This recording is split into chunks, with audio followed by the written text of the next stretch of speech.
Hello, people. Welcome back to a fanfiction video. You can see I'm in the vest. Do you know what, guys? I think we're gonna make Fanfiction Friday a thing. I've seen your tweets, I've seen your comments. The amount of you that want Fanfiction Friday to be a thing, it's now going to be a thing. Not necessarily every Friday, I'm not saying every single Friday, but on some Fridays, it's gonna be Fanfiction Friday. When I'm in a vest, it's gonna be Fanfiction Friday. So I've been having a look, I had a little look on Wattpad, I've been listening to some of your comments. I'm gonna go with another Marcus Butler fanfiction, because I think that's partly some of the reason why it's so funny, because I'm reacting to it about myself. There is one called Insanity, a Marcus Butler fanfiction. This has had 100,000 reads, so quite a few people have seen it, and we're just gonna dive right in.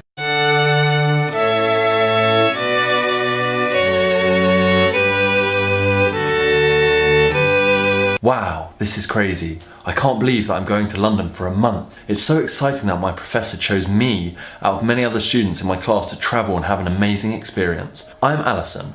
I'm from a suburb of Boston, Massachusetts. I'm a student at Boston University and I'm studying psychiatry and human bio. I always did love to learn, and I grew a fascination with the human mind and what drove certain people to insanity. You know, their breaking point. Bloody hell. Bloody hell, this is going to be deep. It's called Insanity, so is she going to be driven to her breaking point? Not only do I love the idea of bonding with other geeks, also the travelling. I always did want to spend some time in England, but I never had a chance to. My friends also joke of how I'll fall in love with some Brit and never be seen again. It's going to turn to a murder case. Or I'll be caught in some war and have to fight for freedom. That doesn't make sense. I mean, we don't have loads of wars just casually happening in the UK here. But there is no time for negative thoughts. I'm going to London for a month to do something I truly love and plan on doing for the rest of my life. I'm here, I made it, finally. I was surprised I even slept on the plane. I thought I was going to be too excited to even blink. That would be a bit weird. Not blinking for like 8 hours straight. Though there was quite a large, undesirable man behind me who could not get enough of those peanuts. No, a bit of fat shaming, just good measure. I hurried towards the outside of the airport to flag down a cab. Good morning. Where to? Wow, the Corinthia I attempted to pronounce. I handed him directions knowing that he knew the city well. Bloody hell, she's got some money, said the Corinthia. You ought to watch it out here in London. Doesn't matter where you are or who you are, the walker or the driver, these roads are dangerous either way. Is that a good taxi boy? It's a good stereotype. He dropped me off at my hotel, wished me luck in the city. As soon as I stepped into my room, I jumped onto the bed with a smirk on my face. I love this, the city, the people, the travel, the hotel, everything. Which room is it, I thought? I came to the building perfectly fine, no problem, but I can't seem to find room 267. As I reach the top of the stairs, there is a boy holding open the door with a welcoming smile. Hey, you here for the internship? I am. Are you also in the internship? Indeed I am. Along with the internship, I also am a professional door holder. I've been trained since I was 6. Absolute bants. Amazing. I absolutely love your work, I say, stepping through the door into the hallway. So you are Drew. I'm from London, born and raised, and my accent is thick and amazing. Ali, I said with a laugh. Oh, she's shortening her name to Alison. Oh. Ali. Well, Ali, now that we're BFFs, we can totes sit together at the internship. I shall save you a seat. Ah, yes, alas, my door opening skills await my presence. He's a dickhead. Yeah, you're a knobhead, mate. Who knew I'd meet someone as crazy as me at this thing? Whew, wild.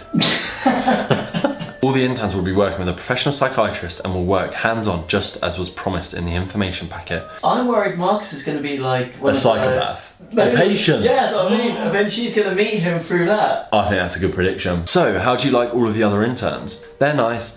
Not nearly as nice as me, though. So what's your impression of the rest of the interns, I asked. They're alright. That one girl's kind of a bitch. The redhead? Yeah, her. Like, you clearly have to be smart to get in here. You don't have to tell everyone about it and how high your GPA is. Agreed. Alright, having a little bitch sesh. I hope she doesn't fall in love with this Drew guy. I don't like Drew. Harry. Harry. Yeah. Do you have any plans for tonight? Not currently, why? Well, if you wanted, you could come over. Netflix and... no. Some of my friends will be over and I think it might be nice for you to know people outside of your hotel. That's quite nice. Nice one, Drew. Sounds good. Text me your address later. When did you exchange numbers? That's quite a big deal. Yeah. I'm waiting to meet Marcus. Where's Marcus? Where's Marcus? 8 o'clock rolls around and I arrived at Drew's apartment. I open the door and I see a big open apartment with large windows overlooking London and a group of boys sitting on Drew's navy blue couches with big grins on their faces as they look in my direction. Hey girl! Howdy! I said in an over-exaggerated southern accent. Guys, this is Ali. Ali, these are the guys. So, how are you, America? Oh, they're just so full of jokes, aren't they? I talked to all of the boys. All seem pretty cool. Alright, Ali. Excluding one who was quite the arse. So, the arse, otherwise known as Zach, asked if you were to diagnose me with something, what would you diagnose me with? I can tell Zach has been hitting on me and flirting all night. I would diagnose you with overbearing conceitedness and unnecessary flirting, because it will clearly not work. Ooh! And Jack, one of the twins, shouted, burn! In the kitchen, I refilled my water as one of the other guys came in. You really showed Zach, he said. Really? I thought I came off as quite the bitch. He did a cheeky side grin as he poured himself some Coke. I don't know what you came off as. Intelligent maybe, but you certainly didn't come off as a slut either, which really impressed me. What? Really impressed him. Alright, mate. Usually girls fall for Zach in his little games and they sleep with him. I suppose I'm not like the rest. No, you definitely aren't. You're Marcus, right? Glad that I said that about being a slut to someone. That's cool. Yeah, I'm Marcus. I'm sorry that I didn't introduce myself properly. I've missed your voice like that.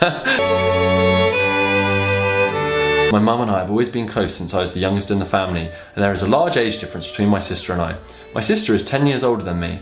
Yeah, it's crazy, I know. And her name is Caitlin. Caitlin and I were close when I was younger, but after she went to college and started to grow up and live with her boyfriend, things shifted. Therefore, when I grew up, I was certainly the more awkward child. That's partly the reason I wanted to become a psychiatrist. I always felt like I was too young to date, so I was always nervous to tell my mum.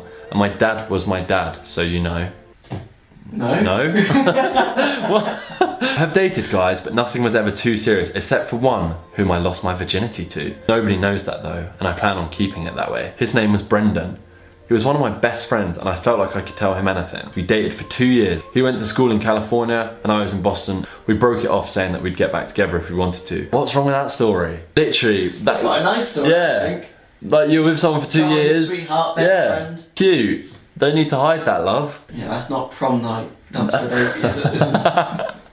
Well, I mean, it feels like it's going quite long to get into this. Just to be aware, I've filmed for 26 minutes and we haven't really found out that much. I mean, Alison's met Marcus, but what's gonna happen is Alison gonna have a love story like him with Brendan. Who knows? But Fanfiction Friday is back, so give the video a thumbs up if you are happy that it's back, and I will see you tomorrow with another video. Bye!